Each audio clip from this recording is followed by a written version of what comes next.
Hello, I'm Raisa Chantami of the Indonesia channel in Jakarta, and this is your TIC News Break on the hour, every hour. Here's what's happening in Indonesia.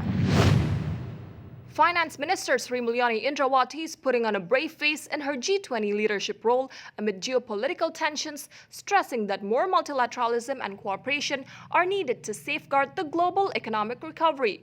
Top finance officials from the United States, Britain, and Canada walked out of Wednesday's G20 meeting as Russian representatives spoke.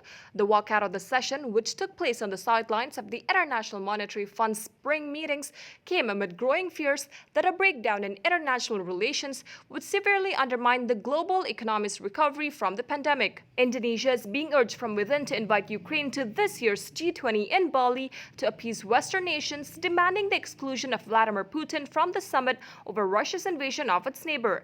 United States President Joe Biden and Australia's Prime Minister Scott Morrison have led the opposition to Putin's attendance at the gathering of world leaders on the Indonesian holiday island in November. Indonesia, which holds the G20 presidency this year, has resisted calls to tear up Russia's invitation to Bali, insisting the cooperation of all member nations is needed to address global economic issues, including those arising from Putin's war.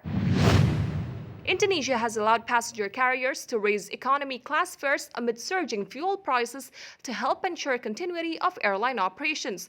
The fuel subcharges will be allowed to exceed the government-regulated price ceiling by up to 10% for jet plane flights and up to 20% for flights using propeller planes.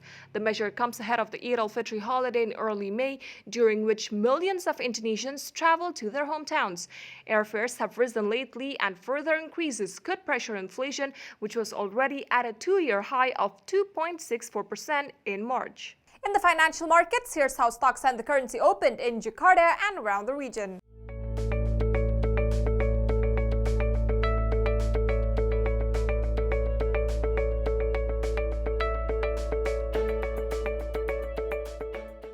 If you're heading to Indonesia or traveling within the country, here's the weather forecast for major destinations.